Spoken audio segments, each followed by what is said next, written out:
සමාජ මට්ටම පහත් නැත්තම් ගුරුවරියෝ 4 දෙනෙක් අර ශිෂ්‍ය නායකයාත් එක්ක බුදියනවාද පුතා?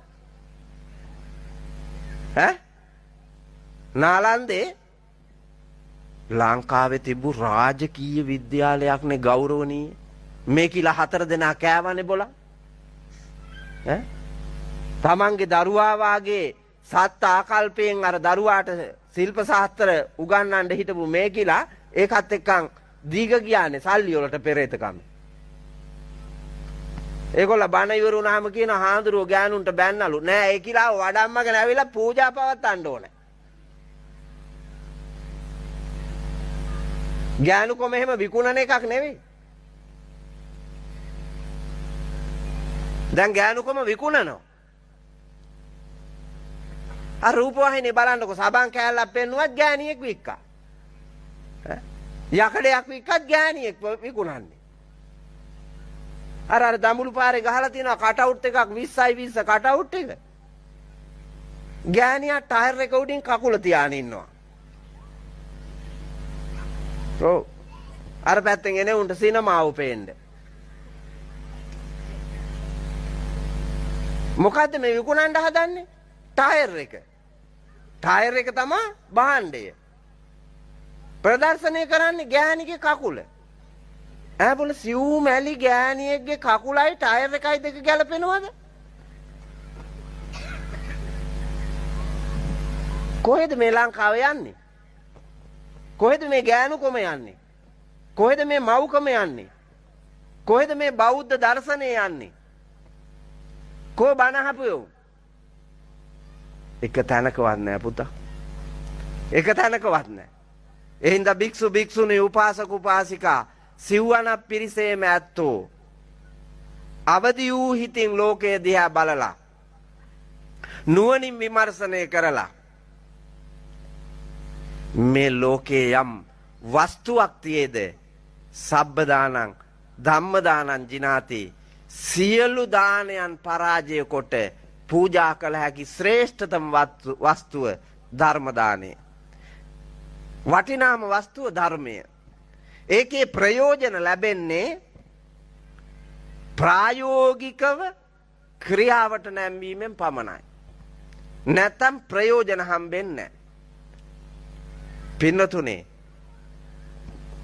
කුඩේ ගේ ඇතුලේ තියලා තිබ්බට වැඩක් නැහනේ. නේද? මිනිහාට වැස්සේ ගමනක් යන්න තියෙනවා නම් කුඩේ අරගෙන ඉහළ ගන්න ඕනේ. සල්ලි දීලා ගත්තේ ඒකටනේ. නැත්තම් තෙමිතෙමින යන්න වෙන්නේ. විනාශ වෙනවනේ. බෙහෙත් තියෙන්නේ ලෙඩේට ගැලපෙන බෙහෙත් ටික තෝරාගෙන ක්‍රමානුකූලව පාවිච්චි කරන්න ඕන. එතකොට ලෙඩේ හොඳ වෙනවා.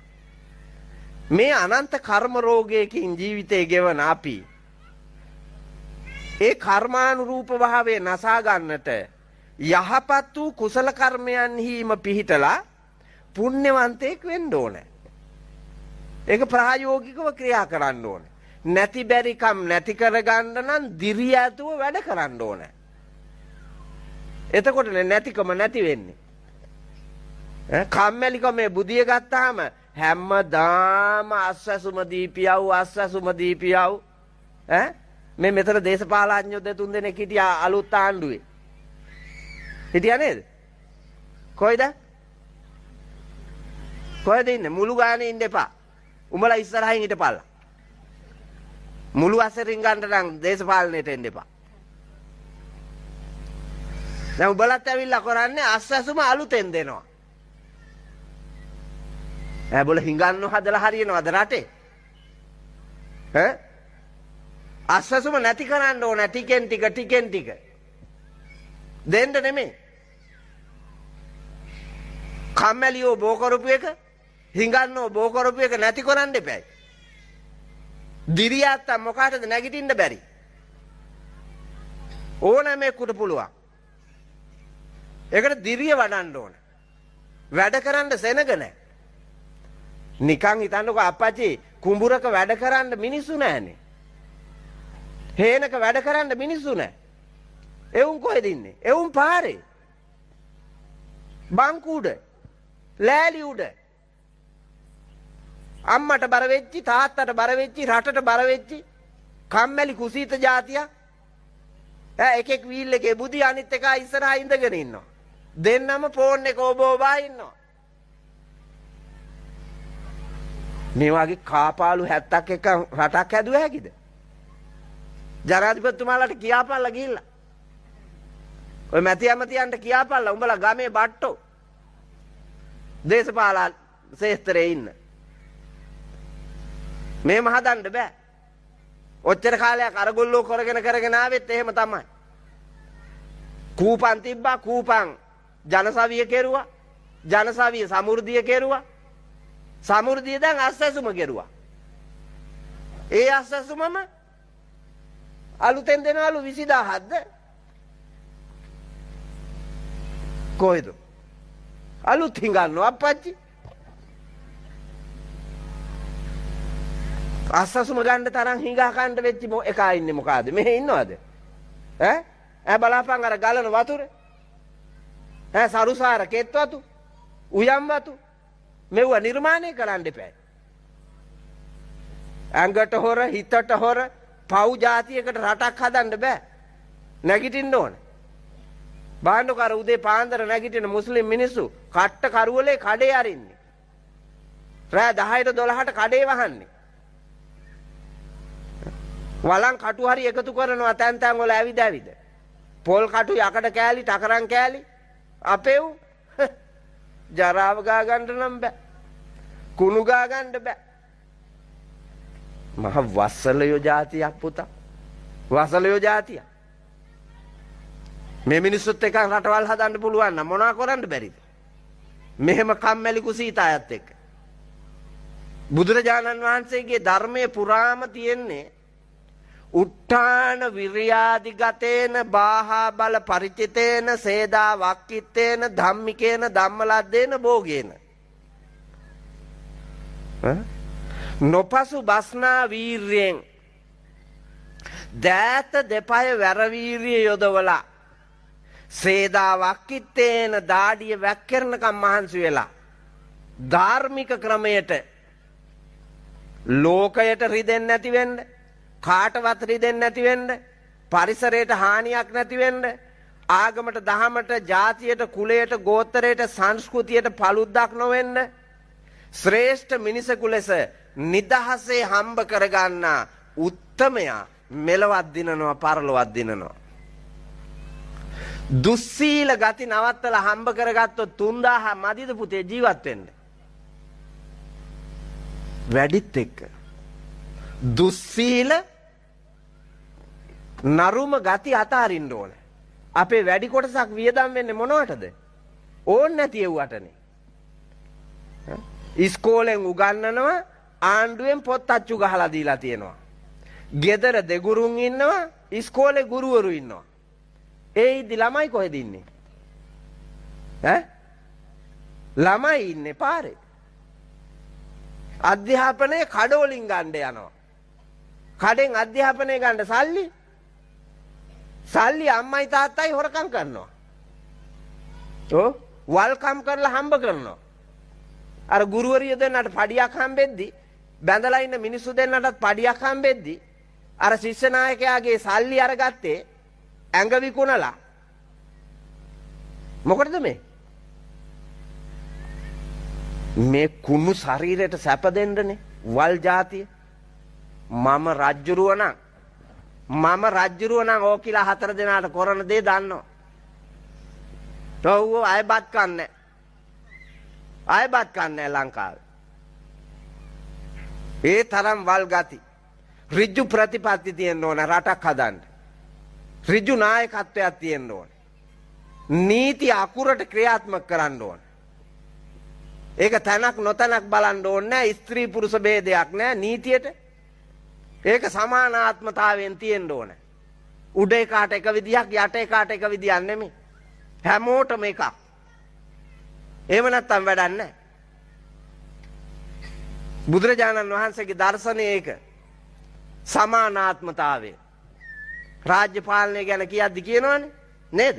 දානය, ප්‍රිය වචනය, අර්ථචර්යාව, සමානාත්මතාවය. දන් දෙනකොට දිය යුත්තාට දෙන්න ඕන. හැමෝටම කතා කරනකොට සොඳුරු වෙන්න ඕන. ලෝකය ඉදිරියේ හරි දේ හරියට ක්‍රියාත්මක කරන අර්ථපූර්ණ මිනිහෙක් වෙන්න ඕන.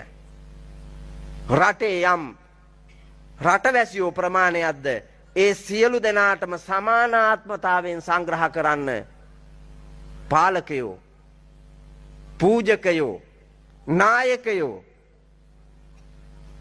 දැනගෙන ප්‍රතිපත්ති ගරුක වෙන්න ඕන. එතකොටයි නිසි ගමන පෑදෙන්නේ. ආන්ගේ අලුත් ලෝකයේ දකින්න මොහොතක් පාසා අලුත් මිනිහෙක් වෙන්න. එක තැන පල් වෙන ලගින මිනිහෙක් වෙන්න එපා. හැම මොහොතකම අලුත් මිනිහෙක් වෙන්න ඕන.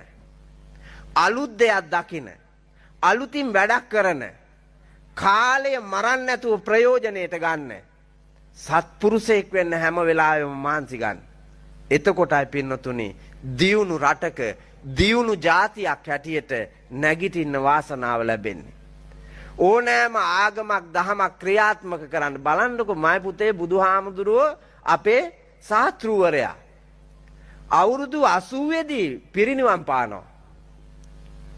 අවුරුදු 80ත් ඇවිද්දානේ. අවුරුදු 80 දීත් ඇවිදිනවා. චරත භික්ඛවේ චාරිකං බහුජන හිතාය බහුජන සුඛාය අත්තාය හිතාය සුඛාය දේව මනුස්සාය. සියලු දෙව් මිනිසුන්ගේ යහපත පිණිස චාරිකාවේ හැසිරෙන්න කිව්ව හාමුදුරුවරුන්ට. මාද එසේම ඔබේ නායකයා හැටියට මාද මාවතේ ගමන් කරන්නම් කියලා. බුදියන්න තිබ්බනේ තොපි වැඩ කරපියව කියලා. නෑ. උන්වහන්සේ ප්‍රතිපත්ති ගරුක ප්‍රායෝගික අනුන්ට අවවාද දෙන්න ඉස්සෙල්ලා ගුණධර්මයන්හි පිහිටපු නායකයෙක්. ඒකනේ මේ සම්බුදු දහම මෙච්චර කල් තියෙන්නේ. මේ ඉටියෙන් මැටියෙන් රත්තරන්ෙන් රිදියෙන් ලෝකඩයෙන් දැවෙන් පාෂාණයන්ගෙන් හදලා ලෝකේ පුරාම මේ වන්දනාවට පාත්‍ර වෙලා තියෙන්නේ අපේ ගමේ රම්බණ්ඩ වාගේද? රම්බණ්ඩ මැරුණම මුතු බණ්ඩ මැරුණ වැළලුවා ඉවරයි. මේ බලන්නකො. එක දවසකට මේ රූපයේ ඉදිරියේ පූජා කරන පූජා වස්තු ගමක් වහන්න තරම් පුතා. ගමක් වහන්න තරම් වස්තු මේ ලෞතුරා බුදුහාමුදුරු ඉස්සරහා පූජා වෙනවා. ඒ තරම් උත්තම ශ්‍රේෂ්ඨ මානව සම්පතක්. උන්වහන්සේ පෙන්නපු මග අපිට දැකලා නැහැ අවබෝධ කරගෙන නැහැ මේ භික්ෂු භික්ෂුණී උපාසක උපාසිකාව. අපි මොනවද කරන්න කියලා හිතෙනවා. අපේ නායකයෝ මොනවද කරන්න කියලා හිතෙනවා ගිහි පැවිදි. එහෙනම් බොරු මායම් ලංකාවේ නැතුව ජීවිතයෙන් මේ සමාජයට දාන්නේ නැතුව යහපත් සැබෑම සුන්දර මිනිසෙකු ලෙස සංසාරයේ පිනට හම්බෙච්ච මේ මනුස්ස ජීවිතය මරණයෙන් සමුගෙන යන මේ පොඩි කාලය ඇතුලේ සැමට ප්‍රයෝජන පිණිස චාරිකාවේ හසුරුවන්න පුළුවන් නම් හොඳයි. වැඩෙහි යොදවන්න පුළුවන් නම් හොඳයි. ඒ සඳහා දැක්ම අවබෝධය ලබා දීම සඳහා අද දවසේ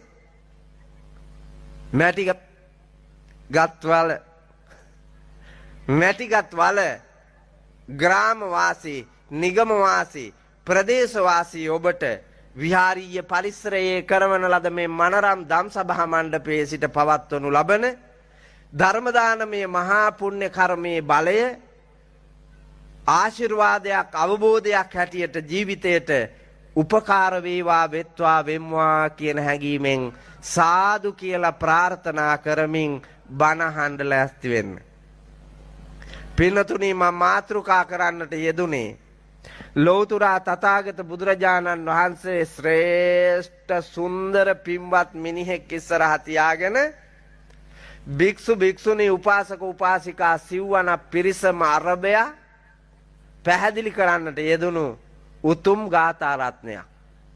ගාථාව ඇහුණද? මම මාතෘකා කරපු ගාථාව මොකද්ද උපාසකම්මලා? ඇහුන්නේ ඇහුන එක නම් ඇහුණා වෙච්ච දෙයක් නෑ. වෙච්ච දෙයක් නෑ.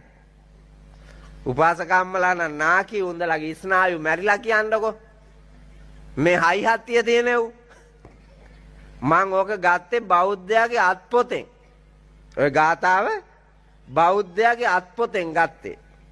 බෞද්ධයාගේ අත්පොත මොකද්ද? ඈ? ඔව් ධම්මපදය. දැන් ගෙදරින් එන්න ලෑස්ති වෙලා තමයි බිම තියලා එන්න ඇත්තේනේ. අත්පොතනේ. ඔව් අම්මා තේ තියාගෙන ඉඳලා තාත්තට දෙනවා, තාත්තා තේ තියාගෙන ඉඳලා දුවට දෙනවා, දුවා තේ තියාගෙන ඉඳලා පුතාට දෙනවා. පොත බිම තියන්නෙම නැහැ. ධම්මපදේ. මාරු කරනවා ගෑණි මිනිහයි. මාරු කරනවා පදේ. අපායට යන්න මාරු කරනවා පදේ. අය නිවනට යන්න නෙවෙයි. පොතක් තියනවද දන්නෙත් නෑ. ගෙදරට බලන්නකො පොත් කට්ටල් කීයක් ආණ්ඩුවෙන් එව්වද කියලා. පොත් කියවන උන් දැකලා තියෙනවද? නෑ. දැන් උඹලා සීලේ පිහිටන් ඉන්නේ දෙපොට නැමිලා නාකි වෙලා පඩංගු වාගේ වෙනකම්. සිල් ඕන පඩංගු වලට නෙමෙයි.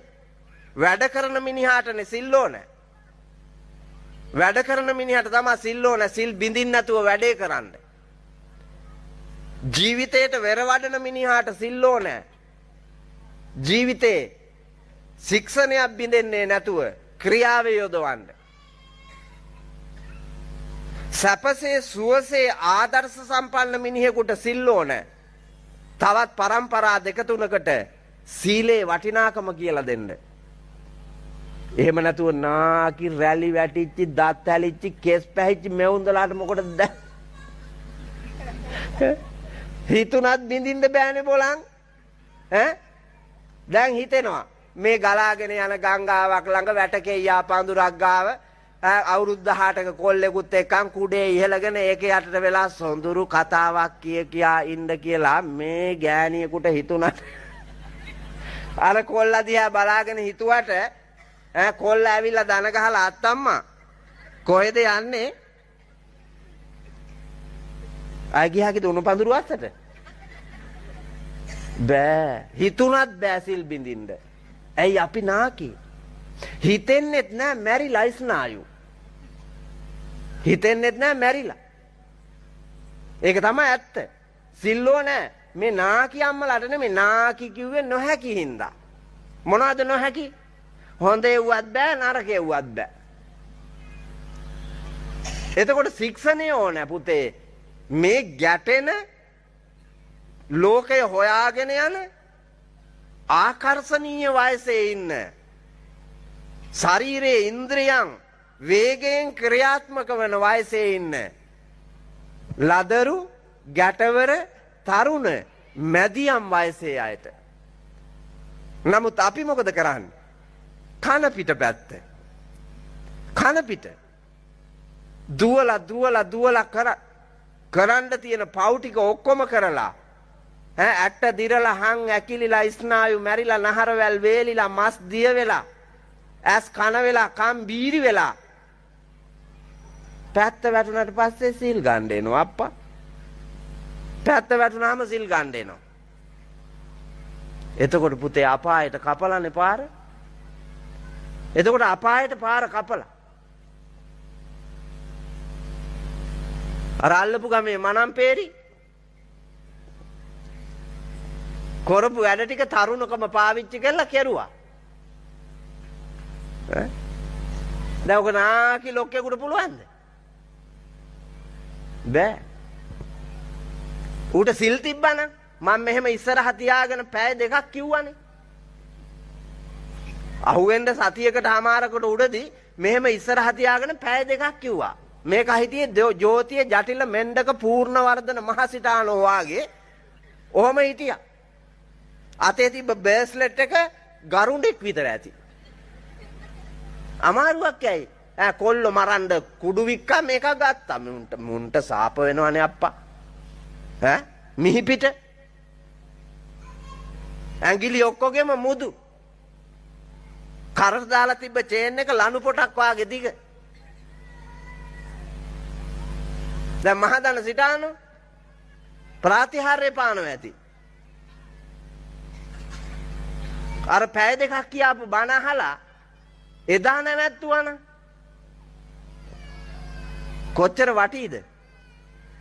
නෑ. මොකා මැරුණත් මං සල්ලි හොයනවා. සල්ලි මොකටද? සතුටින් ජීවත් වෙන්න. හොරකම් කරලා නීති විරෝධී ඒවා කරලා වල්කම් කරලා හොයන සල්ලි වලින් සතුටු වෙන්න පුළුවන්ද? බෑ. ඒ හින්දායි ධර්මයේ ප්‍රයෝජනයට ගන්නේ ශික්ෂාකාමී මිනිහෙක් හැටියට.